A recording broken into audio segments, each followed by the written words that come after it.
بسم اللہ الرحمن الرحیم۔ دوستو السلام علیکم۔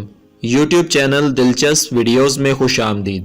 دوستو اگر آپ نے ابھی تک ہمارا چینل سبسکرائب نہیں کیا تو پلیز ہمارا چینل سبسکرائب کریں اور بیل کے بٹن کو لازمی دبائیں تاکہ آپ کو ہماری نئی ویڈیوز سب سے پہلے مل سکیں۔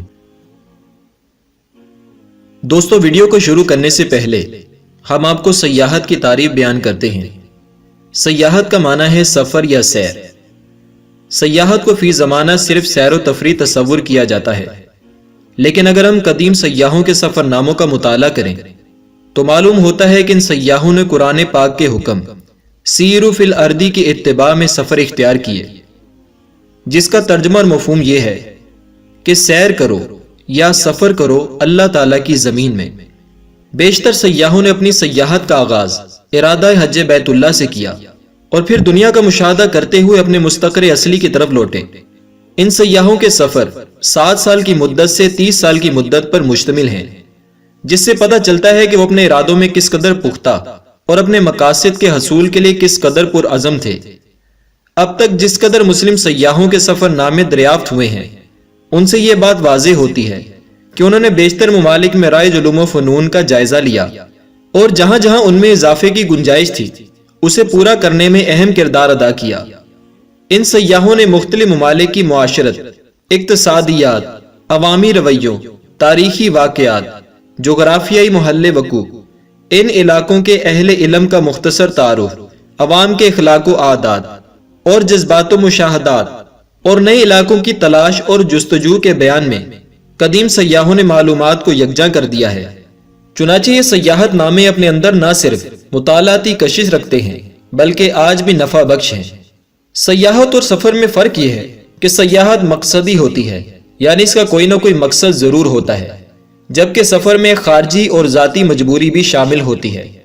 لہٰذا بیشتر سیاحوں نے سیاحت کو من کی موج اور باطن کی آواز کے طور پر اختیار کیا، لہٰذا یہ سیاحت نامے ان کی وسیع النظری اور علم و حکمت کا آئینہ ہو گئے ہیں۔ اس کے علاوہ تجارت کو سیاحت کا حصہ کہا گیا ہے، کیونکہ تجارت کی غرض سے سیاحت اختیار کرنے سے دیگر معاشروں کی تہذیب اور انسانی رویوں کو سمجھنے میں مدد ملتی ہے۔ سماجی علوم کے بعض ماہرین نے تو سیاحت کو تہذیب کی کنجی یعنی چابی سے تعبیر کیا ہے۔ قدیم مسلم سیاحوں کے سفر نامے عربی اور فارسی زبان میں تھے، جن کو بعد میں انگریزی اور دیگر زبانوں میں ترجمہ کیا گیا۔ اردو میں سفر ناموں کی باقاعدہ روایت کا آغاز 19ویں صدی سے ہوا۔ تاریخ کے حوالے سے اردو کا پہلا مسلم سیاح یوسف خان کمبل پوش تھا، جبکہ بعد میں یعنی رواں صدی تک اردو میں لاتعداد سفر نامے تحریر کیے جا چکے ہیں اور یہ روایت آج تک زندہ ہے۔ یہ الگ بات ہے کہ یہ روایت اب سیاحت ناموں سے نکل کر سفر ناموں کا حصہ بن گئی ہے۔ قدیم سیاحوں نے سیاحت کے ساتھ ہی ساتھ مختلف علوم و فنون میں بھی اپنا اختصاص پیدا کیا۔ 8ویں صدی کے سیاح ابن بطوطہ کے سفر نامے سے ظاہر ہوتا ہے کہ ان میں سے بعض سیاحوں نے سفری صعوبتوں کے علاوہ ان سمندری قزاقوں کا بھی تذکرہ کیا ہے جو دخانی کشتیوں اور جہازوں کو لوٹ لیا کرتے تھے۔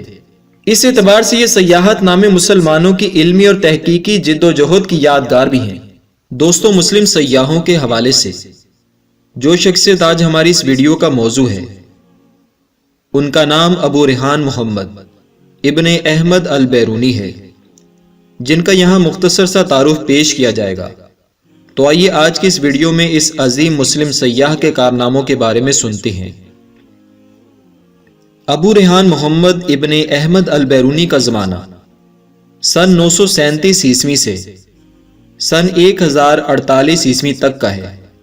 ابو ریحان محمد ابن احمد البیرونی کو بحیثیت سیاح یہ امتیاز حاصل ہے کہ 11ویں صدی عیسوی میں جس وقت مسلمان ممالک میں عظیم کتب خانے اور اہل علم موجود تھے اور دنیا کے دیگر خطوں کے بارے میں جاننے کے رجحان میں قدرے کمی آئی تھی، اس وقت بھی اس عظیم سیاح نے دنیا کے مختلف خطوں کا سفر اختیار کیا اور اپنے علم و فن کی وجہ سے کارہائے نمایاں انجام دیے۔ اس دور میں البیرونی نے ہندوستان کا سفر اختیار کیا اور اپنے عمیق مشاہدات کو اپنی کتاب تاریخ الہند میں نہایت باریک بینی سے رقم کیا، جس کی وجہ سے اس عظیم مورخ و سیاح کو بانی ہندیات کے طور پر بھی شناخت کیا جاتا ہے۔ البیرونی نے اس کتاب میں ان موضوعات پر خصوصیت سے لکھا ہے: مذہب، تاریخ، جغرافیہ، ارضیات، ریاضی اور سائنس۔ سیاحت کے دوران البیرونی نے 11ویں صدی عیسوی کے ہندوستان کے غیر جانبدارانہ حالات رقم کیے ہیں۔ البیرونی نے اپنے سفر نامے میں یہ بھی انکشاف کیا کہ ہندوستان میں 2 قومیں آباد ہیں، ایک ہندو اور دوسرے مسلمان، یعنی اس نے 2 قومی نظریے کی بھی نشاندہی کی۔ البیرونی کا تعلق خوارزم سے تھا، جسے جدید جغرافیہ میں مغربی ازبکستان اور شمالی ترکمنستان کے طور پر شناخت کیا جا سکتا ہے۔ البیرونی علم فلکیات، علم ریاضی، علم تاریخ، علم لسانیات، علم تقویم کا ماہر تھا، اور ان اہم علوم پر اس کی 146 کتابیں یادگار ہیں۔ البیرونی نے زمین کے قطر کے بارے میں بھی غیر معمولی دلچسپی کا مظاہرہ کیا ہے۔ پہاڑوں کے طول و عرض کی پیمائش کے بعد زمین کے قطر کو جانچنے سے متعلق البیرونی نے جو طریقہ کار پیش کیا ہے وہ اس کے نہ صرف ایک عظیم سائنسدان ہونے کی دلیل ہے، بلکہ آج بھی دنیا اس کے علم اور مشاہدے کی احسان مند ہے۔ البیرونی اس جملے کا مصداق ہے کہ یوں ہی تو نہیں ملتی حکمت و دانائی۔ دوستو، ویڈیو پسند آئے تو اسے لائک اور شیئر کریں، اور ہمارے چینل کو سبسکرائب کرنا نہ بھولیے گا۔ شکریہ۔